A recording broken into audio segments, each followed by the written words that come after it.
And maybe, just maybe, someone out there will believe me. I come from a small village near Oyo, in Nigeria. It is the kind of place where old tales of spirits and curses are as common as the evening breeze. Usually, they're just stories to keep children in line.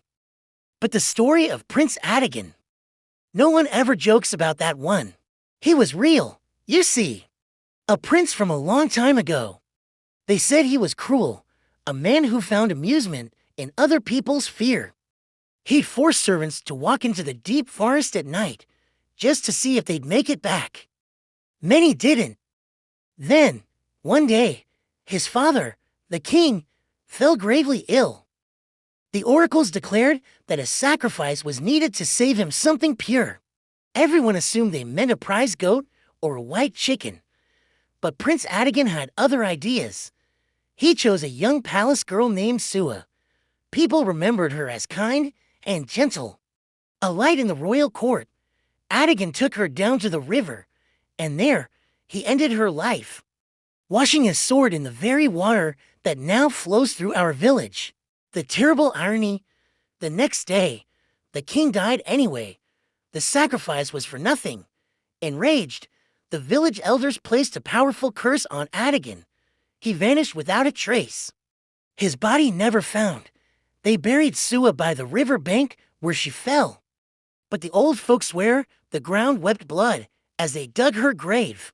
That same river is where I work. We dredge sand from its bed to sell for construction. This all happened about 6 months ago. It was getting late, but I decided to stay behind to fill just one more bag before heading home. The sun had set, the others had already left, and a heavy quiet had fallen over the area. My phone was dead, so it was just me, the river, and the fading light. I was focused on my work, just trying to get it done, when I heard it. A soft, melodic humming. It was coming from further down the river. I figured it was one of the village women, maybe washing clothes late. I called out, "Baba, you day okay? Sir, are you all right?" But there was no answer. The humming just stopped. I straightened up and looked properly.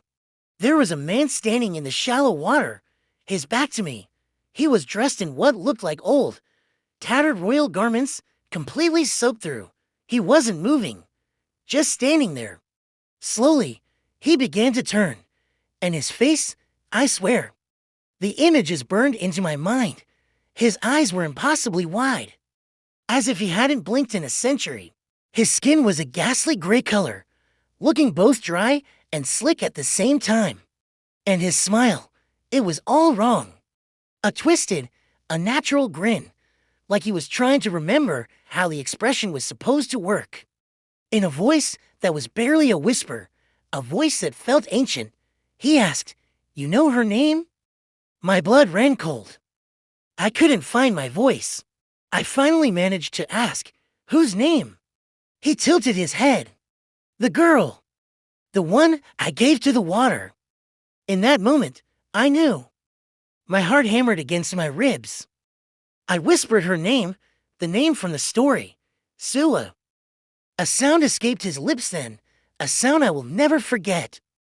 It was a laugh, but it was broken, like something was tearing apart deep inside his chest. As he laughed, the water around his feet began to ripple and swirl, even though the air was perfectly still. "She still calls my name," he rasped. "Every night?" That was it for me.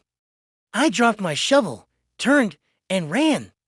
I didn't look back, didn't dare to. I just ran and ran until my lungs burned, and I finally stumbled onto the main road, back in the light. The next morning, I tried to tell the other workers what I saw. Some looked scared. Others just thought I was tired or seeing things. No one wanted to go near that part of the river, though. That evening, a man from a neighboring village heard the story. He was a brash fellow who laughed it off, calling me a liar. He boasted that he would go down to the river alone that very night to prove there was nothing to fear. He went. He never came back.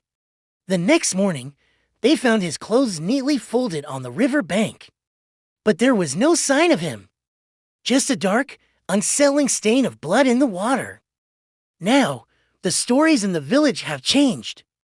They're not about the past anymore. People say if you walk near that river after dark, you can still hear the humming. Sometimes it sounds like a man, pained and lost. Other times, it's a woman, soft and sorrowful. They say Prince Adigan is still there, trapped, forever trying to wash away his sins in the same water that refuses to forget his victim. Just 2 nights ago, someone reported seeing strange lights moving along the river bank. The police dismissed it as kids playing with flashlights. But we know better. The people of my village, we don't go near the river after the sun goes down. I certainly don't. Because sometimes, when the wind blows just right, when it carries the scent of the river water up to my home, I swear I can still hear it. That faint, haunting humming on the breeze. Thank you for listening to my story. I just needed to share it, to get it out. If this story resonated with you, please consider subscribing for more tales from the shadows. Stay safe out there.